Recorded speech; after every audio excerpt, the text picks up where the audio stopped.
নমস্কাৰ তেজপুৰ বিশ্ববিদ্যালয়ৰ প্ৰশাসনে অসমৰ আত্মাস্বৰূপ জুবিন গাৰ্গক যি ধৰণে অৱজ্ঞা আৰু অপমান কৰিলে হেয়া কোনো প্ৰকাৰে গ্ৰহণযোগ্য নহয়। আমি জানিব পৰা মতে জুবিন গাৰ্গৰ মৃত্যুত সমগ্ৰ অসম ম্ৰিয়মান হৈ থকাৰ সময়তেই তেজপুৰ বিশ্ববিদ্যালয় কৰ্তৃপক্ষই ছাত্ৰ নিৰ্বাচন অনুষ্ঠিত কৰিলে আৰু কোনো ধৰণৰ শোকসভা অনুষ্ঠিত নকৰিও তেওঁলোকে বাতৰি কাকত যোগে শোকসভা অনুষ্ঠিত কৰা বুলি বাতৰি প্ৰকাশ কৰিলে। যেতিয়া তেজপুৰ বিশ্ববিদ্যালয়ৰ শিক্ষাৰ্থীসকলে ইয়াৰ প্ৰতিবাদ কৰিলে তেতিয়া উপাচাৰ্য ডাঙৰীয়াই ডোন্ট মেক ইট ফানি নাও বুলি ক'লে।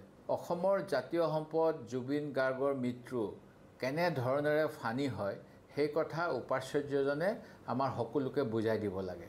শিক্ষাৰ্থীৰ প্ৰতিবাদত যেতিয়া শ্ৰদ্ধাঞ্জলি অনুষ্ঠানটো আয়োজন কৰাৰ ব্যৱস্থা কৰিলে তেতিয়া বাছ ষ্টেণ্ডত আয়োজন কৰিলে আৰু উপাচাৰ্য উপস্থিত নাথাকিলে।